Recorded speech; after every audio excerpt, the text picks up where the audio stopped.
তখন আমাকে নিয়ে উপরে গেছে। ছেলের গেঞ্জি প্যান্ট আমি পরতাম। পরে হ্যাঁ আমার অনেক অত্যাচার করতো।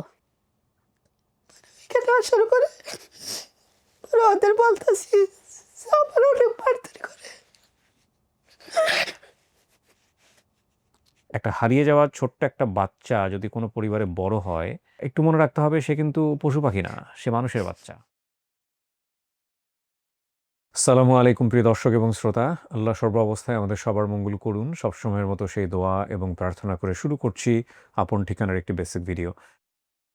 যিনি আমার সাথে এই মুহূর্তে আছেন তার কাছে যাবার আগে বলছি যে আপন ঠিকানায় এসে যদি আপনি আপনার হারানো পরিবারকে খুঁজতে চান, ছোটবেলায় হয়তো বা হারিয়ে গেছেন, অল্প কিছু তথ্য মনে আছে এবং আপনি এই বয়সে এসে পরিবার খুঁজছেন, আপনি দয়া করে আমাদের সঙ্গে যোগাযোগ করবেন। আমাদের ফোন নাম্বার হচ্ছে 09639887777। এখানে ফোন করলে কিন্তু কেউ ফোন রিসিভ করবে না, আপনাকে বলবে আপনার কথাগুলো বলার জন্যে। আপনি আপনার মতো করে বলবেন এবং যে কথাগুলো এখানে বলবেন সেটা রেকর্ড হয়। ওই রেকর্ডটা পরবর্তীতে আমাদের অফিস থেকে শুনে আপনার সঙ্গে আমরা খুব দ্রুত যোগাযোগ করব এবং চেষ্টা করবেন এমন নাম্বার থেকে ফোন দেওয়ার জন্য যে নাম্বারটি আপনি ব্যবহার করেন, কারণ ওই নাম্বারই কিন্তু আমরা ফোন ব্যাক করব। অথবা অন্য কারো নাম্বার ব্যবহার করলে আপনি ফোনে মুখে বলে দেবেন যে আমাকে ফোন দেবেন এই নাম্বারে, ঠিক আছে? এবং সেই নাম্বারটা আপনার কোন নাম্বার সেটা বলে দেবেন। তো আমি আর কথা বাড়াচ্ছি না, এই মুহূর্তে যিনি আছে চলুন একটু জানার চেষ্টা করি। আপনার নাম কি? আমার নাম আঁখি। আঁখি। এটা কি বাপ মায়ের দেয়া নাম? জি না, বাপ মায়ের দেয়া নামটা বলেন। আমার বাপ মা আমাকে ডাক নামে ডাকতো মনু কইয়া, মনু মনু আক্তার। গেদু কইয়া ডাকতো। মনু এগুলো গেদু। আমার স্মরণ আছে। মনু গেদু। হ্যাঁ।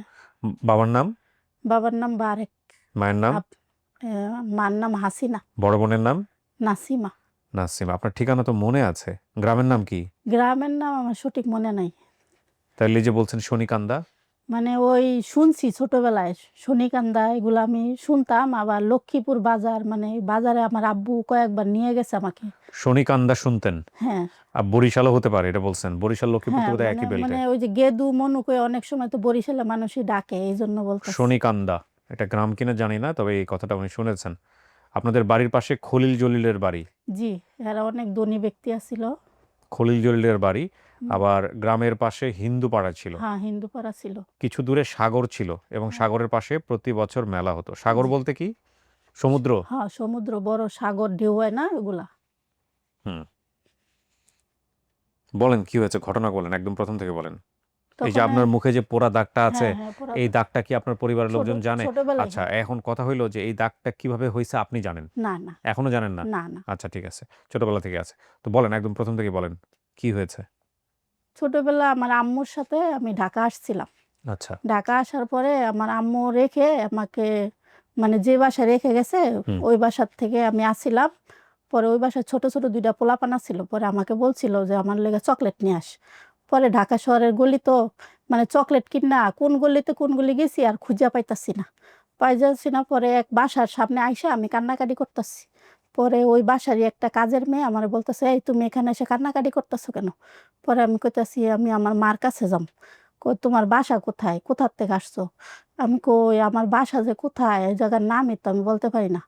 তখন আমাকে নিয়ে উপরে গেছে। ওই মেয়েটা উপরে নিয়ে যায়, পরে ওর ম্যাডামের কাছে কইতাছে, ম্যাডাম এই মেয়েটা তো নিচে বসে বসে কাঁদতাছে, আর এখন তো অনেক বেলা হয়ে গেছে, মানে ওর খিদা লাগছে। পরে আমাকে নিয়ে খাবার দাবার দিছে। দেওয়ার পরে আমার অনেক জিজ্ঞাসা করছে যে কোথার থেকে আসছো, তোমার আব্বা আম্মার নাম কি? নাম বলতে পারছি, কিন্তু যার বাসাতে আসছি তাদের নামও ঠিক মতন বলতে পারি নাই দেখি তারা মানে নিতে পারে নাই। পরে আবার যার বাসায় গেছিলাম সে আবার ওকালতি করতো, মানে ওকালতি করতো অনেক পরে অনেক দিন আসছিলাম। আর আসার পরে পরে বলতেছে, তখন ছোট মানে কাজ কাম করতে পারতাম টুকিটাকি। তখন ওরা বলতেছে আমাদের বাসায় তো কাজের মেয়ে আছে, তা আমরা এত কাজের মানুষ দিয়ে কী করুন? তখন ওই মহিলা কি করছে, এক হিন্দু মহিলার কাছে আমারে দিয়ে দিছে। পরে ওই হিন্দু মহিলার কাছে অনেক দিন আসছিলাম। হুম। মানে প্রায় অনেক বছর, কত বছর আছিলাম সঠিক মনে নাই, কিন্তু আমি ছোট। ওই মেয়ে মহিলাদের একটা ছেলে আছিল, ওই ছেলের গেঞ্জি প্যান্ট আমি পরতাম। পরে হ্যাঁ আমার অনেক অত্যাচার করতো, মানে কোনো ছোটোখাটো কোনো সমস্যা হইলে অনেক মারধর করতো। পরে কোনো বাইরে যেতে দিত না, আর কোথাও গেলে আমার তালা মেরে থেকে দিত। পরে এখান থেকে আমি পলায় আইসা পড়ছি, পলায় পাশের এক বিল্ডিং আইসা পড়ছি। অনেক বৃষ্টি, আমার বারান্দা আটকাইতে দিছে।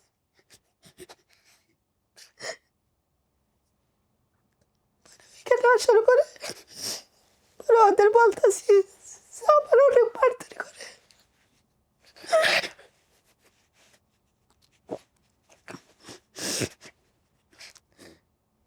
আমার অনেক মারধর করতো, চুলগুলো অনেক বড় ছিল, কেটে ফেলতো।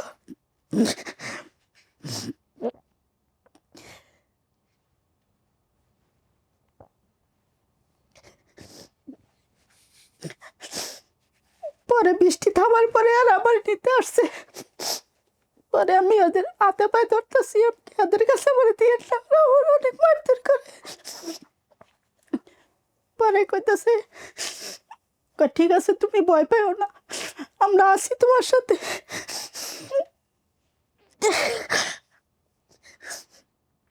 পরে আর আমার যাইতে দেয় নাই। পরে ওই মহিলারা কইতেছে আপনারা এমন একটা বাচ্চা মেয়ের প্রতি এত অবিচার করেন, তো মারধর করেন, আপনাদের শিশু নির্যাতনের কেস দিয়ে দিন। পরে আর ডরে আসে নাই। মানে যে বাসায় গেছিলাম এরা অনেক বড় লোক ছিল, আর এরা ছিল বাড়িটা। পরে আর কিছু বলে নাই। পরে আর ডরে আর আমি সহজে বাইরে যেতাম না।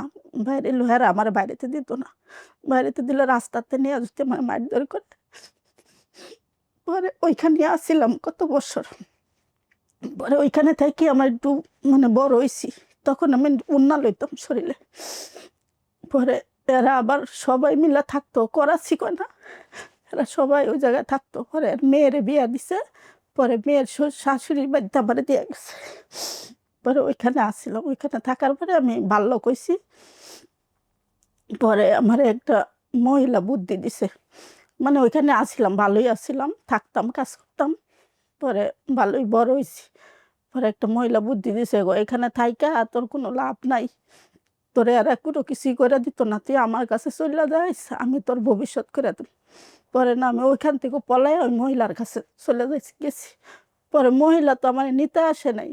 পরে মহিলা আমার টাকা পয়সা গয়নাগাড়ি নিয়ে মহিলা আর আমার নিতে আসে না, বলছে আমি তোমার জন্য ওখানে খাড়ায় থাকবো। পরে আর যায়নি। পরে আমি তো গাড়ি দুটা কান্নাকাটি করতেছি। পরে কুমিল্লার এক মহিলার সাথে দেখা। পরে কইতেছে তুমি কান্নাকাটি করতেছো কে? পরে আমি বললাম যে এই ঘটনা আমার সাথে, না আমি কোথায় যাবো, আমার তো কেউ নাই।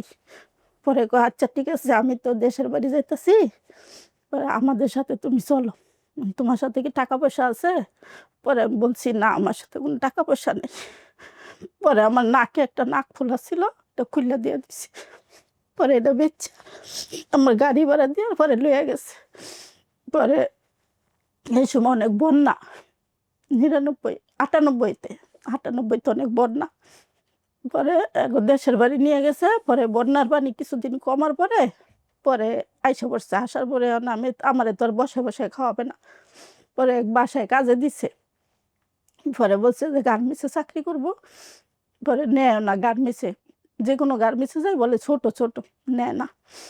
পরে 3-4 মাস এক বাসায় কাজ করছি। কাজ করার পরে আমি যা টাকা পয়সা কামাইতাম, বেতন পাইতাম, তারা নিত গা। পরে এখানে বেশ কিছুদিন ছিলাম। পরে ওইখান থেকে আইসা পড়ছি। আইসা পরে গার্মেন্টসে চাকরি লইছি। গার্মেন্টসে চাকরি করার পরে মানে বছরখানি পরে এই যে আমার বিয়ে হয়ে গেল। এরাই বিয়া দিয়ে দিছে যাদের বাসায় আসছিলাম। পরেতে এই যে এই জীবন আমার। আপনি কখনো খুঁজছেন আপনার পরিবার? না, কখনো খোঁজেন নাই? তো আপনি আমার এখানে আসলেন কিভাবে? কে বলছে? এখানে ওই যে আমার মেয়ের বিয়া দিছি, ওই মেয়ের জামাই সব কিছু বাড়ি করছে তথ্য। পরে আমার বলতেছে আম্মা আপনি তো ছোটবেলা হারাইছেন, কোনো সময় তো খুঁজেন নাই, তাহলে আমরা একটা ঠিকানা জানি, আমি এই জায়গা আপনি নিয়ে যাবো, যদি বলেন ভাগ্য যদি থাকে খুঁজে পাইতেও পারেন। তাই ওই যে আমার মেয়ের বিয়ে দিছে আজকে 6-7 মাস পরে, ওই মেয়ের জামাই খুঁজে সব কিছু নিয়ে আসলো। আপনার জীবনটা মূলত অভাবেই নষ্ট হয়ে গেছে, তাই না? আপনার বাবা-মার যদি অবস্থা ভালো থাকতো তাহলে তো আর আপনাকে কাজে দিত না। আর আপনি যদি সেখান থেকে ভাগ্যক্রমে যদি চকলেট আনতে গিয়ে যদি এই ঘটনাটা না ঘটতো তাহলে তো জীবনটা কিছুটা হলেও বাবা-মার সান্নিধ্যে থাকতে পারতেন। হ্যাঁ? বাপ-মায়ের চেহারা মনে আছে? বাপ-মায়ের চেহারাও মনে নাই। তাহলে আপনি চিনবেন কিভাবে? হুম? কেউ এসে যদি বলে যে হ্যাঁ, তুমিই আমাদের পরিবারের সদস্য, কেমনে মানবেন আপনি? বাড়িঘরের চেহারা কিছু মনে আছে? বাড়িঘরের চেহারাও মনে নাই। তাহলে কিভাবে হবে? হুম? ভাই-বোন কেউ ছিল আপনার? একটা বোন ছিল আমার বড়, নাম কি যেন ছিল? নাসিমা। নাসিমা। আপনার নাম মনু না, আপনার নাম অন্য কোনো নাম আছে হয়তো বা, মনু হয়তো বা আদর করে ডাকে যে আর কি, বরিশাল লক্ষ্মীপুরের বৃহত্তর অঞ্চলের লোকজন যারা, সেটাই হবে। ঠিক আছে, আপনি আসছেন তো, আমরা চেষ্টা করি, দেখা যাক আল্লাহ কপালে কি রাখছে। হ্যাঁ, আমরা সবাই মিলে চেষ্টা করি, একটা ভালো সংবাদের প্রত্যাশা আমরা শেষ করি। প্রিয় দর্শক এবং শ্রোতা, এই কান্নাগুলো খুব কমন, মানে প্রত্যেকটা যারা হারিয়ে গেছে এই এই কষ্টের জায়গাগুলো খুব কমন, খুব আদরে বড় হওয়ার কেস আমি পাই নাই। দেখেন ওনার জীবনে ওনার ওনার যে বয়স, সেটা আমি দেখতে পাচ্ছি এখন ওনার বয়স প্রায় 35 থেকে 40, 42-43 দেওয়া। ওনার জীবনের ঘটনাগুলো ঘটতেছে 6-7-8 বছর বয়সে বা 10 বছর বয়সে, কিন্তু এগুলো তার জীবনের দগদগে ভয়াবহ স্মৃতি, এবং এই স্মৃতিগুলো সারা জীবন তাকে ক্যারি করে বেড়াতে হবে। আম, আসলে একটা হারিয়ে যাওয়া ছোট্ট একটা বাচ্চা যদি কোনো পরিবারে বড় হয়, আপনারা যদি তাকে আপনার পরিবারে নেন এবং তার দ্বারা আপনারা বেনিফিটেড হবেন, এটা মানসিকতা নিয়েই হয়তো অনেকে নেন যে আপনার বাসার কাজে হেল্প করবে বা বিভিন্ন কাজে হেল্প করবে। এটা হয়তোবা ঠিক আছে, কিন্তু একটু মনে রাখতে হবে সে কিন্তু পশু পাখি না, সে মানুষের বাচ্চা। এবং আপনার যদি ঘরে বাচ্চা থেকে থাকে, আপনার ঘরের বাচ্চাটা ঠিক যেভাবে তার শৈশবটা চিন্তা করে, ওই চিন্তাটা ওর মধ্যেও আছে, কিন্তু অভাবের কারণে, একটা দরিদ্র পরিবারে জন্মগ্রহণ করার কারণে সেই ফ্যাসিলিটিগুলো পায়নি। তো অনেক কমপ্লেক্সিটি থাকে। আমরা আসলে যেভাবে এই স্ক্রিনে চিন্তা করি, বিষয়টা এরকম নয়। এমন না যে গৃহকর্মী যারা আছেন তারা পরিবারে খারাপ আচরণ করেন না, বা তাদের কাছ থেকে যেটা আসলে এক্সপেক্টেড সে আচরণ তারা সবসময় করেন। হ্যাঁ, বিষয়টা এরকম না। মানুষ ইঞ্জিন, তো এই মানব ইঞ্জিন চালানো কিন্তু খুব ডিফিকাল্ট। এটা ৮-১০টা যন্ত্রের মতো না, টিউন করে দিলাম এটা চলতে থাকলো। কারণ আপনি এমন একটা মানুষের সাথে চলছেন, তারও আপনার মতো মানসিকতা, তারও মন আছে, তারও জীবন আছে, তারও জীবন বোধ আছে, তার একটা সুন্দর জীবনের স্বপ্ন আছে। তো সেই মানুষটাকে পাশাপাশি রেখে তার কাছ থেকে সার্ভিস নেওয়া ইটস রিয়েলি টাফ। হ্যাঁ? তো আরও যদি সেটা বাচ্চা হয় তাহলে তো আরও অনেক কঠিন। তো আমি আসলে এই কথাগুলো বললাম এই কারণে যে কোনো কাউকে দোষী না করে, যে আপনার ঘরে যে গৃহকর্মীটি আছে তার প্রতি আপনি সদয় হন। হ্যাঁ? কারণ ওর আসলে কোনো অপরাধই নেই। ওর অপরাধ একটাই, ও দরিদ্র পরিবারে জন্মগ্রহণ করেছে, এবং সেটা আপনিও হতে পারতেন। আল্লাহ চাইলেই আপনাকে এর চেয়েও কঠিনতম পরিস্থিতিতে ফেলে দিতে পারে ইন ফিউচারে। সো মনুষ্য জীবন খুবই অল্প জীবনের, খুবই অল্প সময়ের। আমরা যাতে একটু মনের ভেতরের যেই রিপুগুলোকে দমন করে, কিছুটা হলেও কন্ট্রোল করে, তাওয়াক্কাল আলাল্লাহ, যাতে একটু ভালো আচরণ করার চেষ্টা করি। কারণ দেখেন, ও কিন্তু কে করেছে ওনার সাথে আচরণ, উনি সারা জীবন ধরেই এটা বয়ে বেড়াবেন। এবং বান্দার হক কিন্তু এটা, আপনি যদি মুসলমান হয়ে থাকেন আপনি জানেন যে আল্লাহ সবকিছু মাফ করবে, কিন্তু বান্দার হক মাফ করবে না। এবং এমন হবে কিয়ামতের মাঠে আপনার সওয়াব কেটে নিয়ে তাকে দিয়ে দেওয়া হবে। কি ভয়ঙ্কর ব্যাপার, তাই না? তো আল্লাহ আমাদেরকে মাফ করুক। আমরা শেষ করছি প্রিয় দর্শক এবং শ্রোতা একটা ভালো সংবাদের প্রত্যাশায়। তাওয়াক্কালতু আলাল্লাহ। আসসালামু আলাইকুম।